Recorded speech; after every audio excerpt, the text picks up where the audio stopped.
bagi Nasdem memberikan statement, memberikan dukungan atas kepemimpinan beliau, ini bukan hanya sebagai retorika dan kepentingan sesaat. Ya, memang ada keikhlasan. Lain halnya kalau memang ada kebijakan dari beliau. Nah, itu enggak ada masalah bagi saya. Jadi artinya apapun kebijakan yang terbaik. Masalah reshuffle sederhana untuk saya ulangin. Sepenuhnya hak prerogatif Presiden. Jadi kalau ada yang menyatakan reshuffle lah, inilah. Ya, kita memang harus bisa pahamin. Ini proses dalam pematangan dan kematangan berpolitik di negeri ini. Ya, itu bagi kita semuanya. 16 tahun usia saya sudah berada di barisan Golkar. Tambah 43 tahun cukup lama itu, lebih setengah abad rasanya. Jadi di Golkar sendiri ada 43 tahun, dan baru kemudian ada Nasdem kan. Jadi terlepas apapun juga kekurangan satu sama lain, tapi modal kebersamaan, catatan sejarah, saling pemahaman. Nggak salah dibilang alumni Golkar, ya itu memang benar adanya. Ya, itu dia tuh kalau kita dengar pernyataan dari Ketua Umum Partai Nasdem, Surya Paloh. 43 tahun dulu saya menetap di sini kata dia. Betul. Gitu, ya. Jadi memang sebenarnya udah cair banget, Vi. Betul. Kan banyak juga yang di Partai Nasdem alumni Golkar gitu. Padahal ya. sebetulnya cair tuh miliknya Erlangga loh. Erlangga. Iya. Oke, ini kita pagi ini akan berdiskusi, kita akan bergosip-gosip, ya kan? Dengan siapa hari ini? Dengan narasumber dong tentunya sudah kami hadirkan di studio, ada Kang Ujang Komarudin. Selamat pagi Kang Ujang. Wah, pengamat politik dari Universitas Al-Azhar Indonesia. Terima kasih sudah hadir. Selamat pagi, Selamat pagi. Ajeng Tapi Kamarati. kalau bergosip itu kan harus banyak sumber seharusnya. Arif Jadi, Fadil. terima kasih sudah hadir. Kang Ujang tidak sendiri kita hadirkan. Ada siapa lagi nih? Ini kita sambut di sebelah kiri loh. Kita sambut sebelah kiri. Ada Ray Rangkuti. Waduh, apa kabar Bang? Selamat pagi Bang. Sehat ya Bang? Hormat. Aduh, terima kasih Bang sudah hadir. Kang Ujang juga. Saya ke Kang Ujang pertama nih. Siap. Apa sih soal pertemuan yang terjadi di Partai Golkar? Iya. Nasdem mengunjungi Partai Golkar. Lalu di tengah-tengah gunjang-ganjing soal reshuffle, Rabu Pon. Tanggapan Anda? Pertama tentu saya melihat begini. Ujung daripada drama pencapresan Anies di 3 Oktober yang lalu itu adalah reshuffle gitu loh.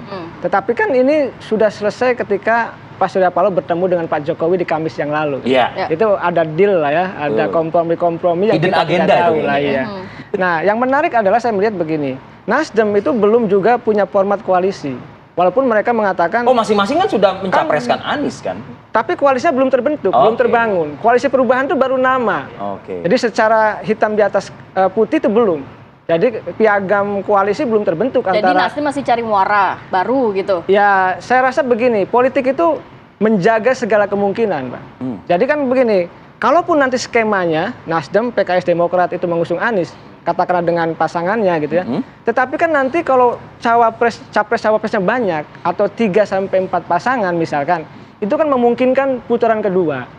Karena ada 3-4 pasangan. Nah, kalau putaran kedua seandainya Golkar dengan Nasdem pun tidak sama dalam koalisi yang pertama ini, katakanlah di putaran pertama, katakanlah KIB tanda petik misalkan mendukung Erlangga, ataupun misalkan mendukung Pak Ganjar misal, ataupun mendukung siapapun.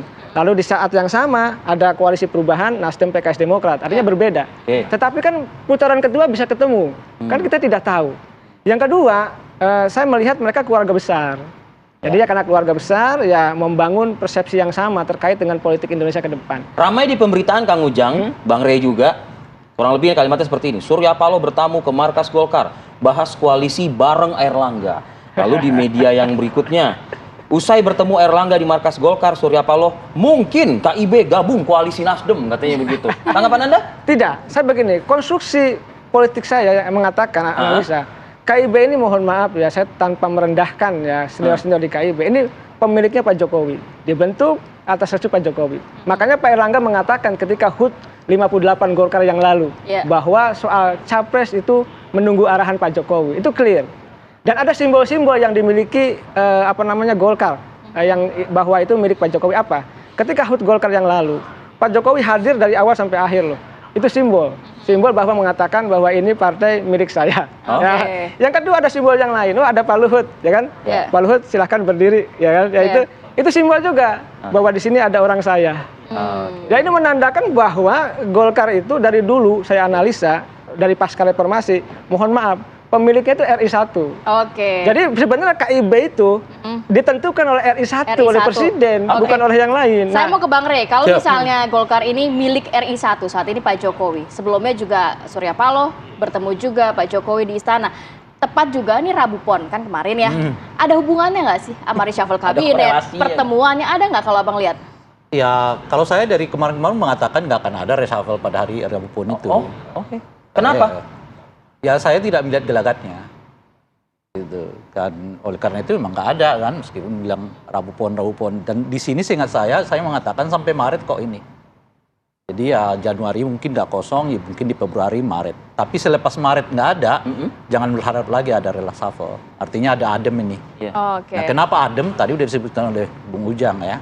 Karena ada reformulasi dan renegosiasi lagi antara Di kedua Kamis aktor. kemarin itu ya? Saya kira salah satunya itu. Dan sebelumnya jangan lupa di Apa sih waktu di renegosiasinya? Barat itu kan LBP ketemu dengan Surya Paloh juga. Dimulai dari situ. Ya kita nggak tahu. Ya kita nggak tahu apa formulasinya. Yang kelihatan pasti ini kan Anies jalan terus kan. Iya. Artinya sejauh ini nggak akan ada penarikan dukungan dari Nasdem terhadap Anies, itu asumsinya kan. Tapi saat yang bersamaan Anies nggak ngomong apa-apa. Anda bisa bayangkan Anies adalah satu-satunya calon presiden di Republik ini yang keliling lebih dari setengah wilayah Indonesia, Ya. tapi kita nggak tahu apa pikirannya gitu loh. Oke. Dia nggak kampanye apa-apa, nggak mengungkapkan ide apa-apa, kecuali jargon perubahan dan jargon restorasi ala Nasdem kan, Ya. dan seterusnya gitu. Boleh jadi itu bagian dari negosiasi itu. Jadi Anies boleh kemana-mana, tapi jangan sekali-kali katakan kritik pemerintah deh. Jangan komentari apa kebijakan pemerintah deh. Karena itu punya potensi untuk menimbulkan kegaduhan. Itu konten di Kamis itu ya? Mungkin salah satunya ya renegosiasinya di situ. Jadi Nasdem silakan aja dukung apa-apa dan seterusnya itu gitu ya. Tapi jangan sekali-kali membuat kegaduhan. Karena kalau kita baca kemarin pernyataan Surya Paloh dan juga Airlangga itu sangat ditekankan tuh. Politik yang tenang ya, jangan menimbulkan kegaduhan ya. Nah mungkin salah satu. Artinya dua tokoh ini menyampaikan pesan dari presiden dong? Ya kan kalau kita lihat kemarin kan hampir semua itu saja yang ditekankan oleh keduanya kan. Itu. Jadi Soal ajakan tadi yang pertanyaan saya ke Kang Ujang, Bang Rey, yang koalisi bersama. itu tentu saja dibicarakan. Ya apakah Nasdem akan gabung ke sini gitu. Itu biasalah. Justru Nasdem yang ngajak tuh. Enggak, Airlangga juga mengajaknya. Ya, jadi Nasdem mengatakan ya bisa saja saya gabung dengan KIB, tapi juga bisa saja KIB-nya yang gabung dengan Nasdem. Jadi semuanya 50-50. Tapi Bang Rey melihat sama seperti Kang Ujang bahwa sebenarnya koalisi perubahan ini belum cukup solid untuk Nasdem. Saya kira belum ada yang sama sekali solid. Solid itu nanti kalau udah di KPU tanda tangan selesai. Kalau sekarang semua Jadi cair masih bisa kemana-mana gitu ya. KIP-nya juga belum tentu solid. KIP-nya ya. PKB dengan Gerindra belum tentu solid. Tapi kalau Nggak ada yang Nasdem bisa sudah ada dikatakan Anies, solid saat ini. kemudian juga Golkar selama ini Airlangga Hartarto, nanti mungkin nggak? Kan sama-sama capres. Nah ini yang harus kita analisa. Kalau kemungkinan ada gabung di antara mereka atau membentuk poros baru macam-macam, mungkin nggak? Jawabannya adalah mungkin, karena memang belum terjadi apa-apa kan, belum ada hitam di atas putih di KPU. Segalanya masih bisa punya atraksi-atraksi masing-masing. Nah ada nggak kesulitan yang sangat utama? Saya kira nggak ada kesulitan kalau Nasdem gabung dengan KIP, atau KIP gabung dengan Nasdem, atau tinggal bolak-balik, selama tentu Nasdem akan usung terus Anies Baswedan sebagai calon presiden. Persoalannya adalah kalau Anies Baswedan diusung Anies sebagai calon presiden, masuk di koalisi KIP, apakah diterima atau tidak? Ya. Kalau diterima, seperti apa komposisinya? Dugaan saya, kalau misalnya Nasdem pindah haluan, tetap membawa Anies Baswedan sebagai calon presiden ke KIP, nah besar kemungkinannya adalah calon presiden KIP, wakil presidennya adalah Anies Baswedan gitu. Nah siapa calon presiden KIP itu kita nggak tahu kan gitu. Tapi apakah Golkar akan pindah ke koalisi perubahan gitu ya? Saya kira itu agak berat. Beratnya di mana gitu? Karena pasti tawarannya adalah wakil presiden dari Airlangga kan. Karena Nasdemnya udah calon presiden dan di sini udah calon presiden adalah Anies Baswedan. Pertanyaannya adalah kalau Golkar pindah ke koalisi perubahan, apakah AHY mau terima? Kan saya sama-sama PKS mau ketua terima kita juga ini kata gitu dia ya. ya kan. Oke. You ketua, saya juga ketua ya kan.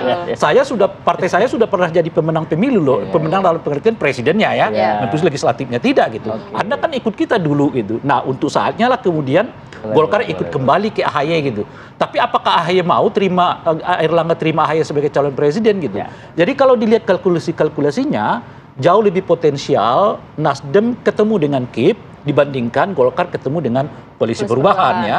Tapi dengan syarat tentu Nasdem harus tetap menawarkan Anies sebagai calon presiden.